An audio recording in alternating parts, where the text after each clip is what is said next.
रोज सकाळी उठलं का नवलं पडे माझ्यापाशी. तर रामकृष्ण हरी मंडळी, झाला आठवडा मागचा पुरा वायाला गेला. मोटर काय चालू आहे ना भाऊ, आता काय कळा ना. स्टार्टरमध्ये प्रॉब्लेम आहे का, मोटरीमध्ये प्रॉब्लेम आहे का, लाईटीमध्येच फॉल्ट आहे ते काय कळत नव्हतं.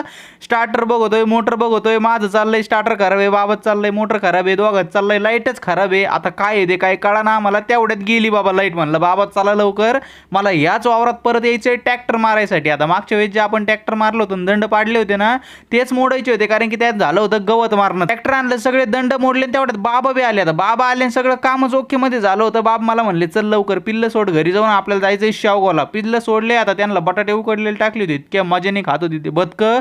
काही द्या बाबा यांना, ते काही असू खाते. तर झालं, गाडीला किक मारली, डायरेक्ट शेवगावला पोहोचलो. बाबा डायरेक्ट भाजी मार्केटमध्ये पांढरे कारले घ्यायला लागले. बाबाला म्हणलं बाबा आता काय कारले खाऊ घालता का. बाब म्हणले भाऊ याचं बीज भेटा ना कुठं, याचं आता बी करायचं ना आपल्याला लावायचंय आपल्या वावरात. म्हणलं बरं आहे बाबा. आता तिकडून घरी आलो. आज जेवढे कोंबडीने अंडे दिले होते ना सगळे मशीनमध्ये ठेवले. आता एका भाईयाने बी आपल्याला आहे ना बदकाचे अंडे आणून दिले होते, त्याला पिल्लं काढून द्यायचे होते. आता तेच मशीनमध्ये ठेवले होते, त्यातले 4-5 अंडे खराबच निघले, 2च चांगले आहेत. आणि आपल्या सबस्क्रायबरचं जे मशीन आहे ना त्याचा पण स्टेटस आता एकदम ओके. आता फक्त 20 दिवसाचा इंतजार आहे.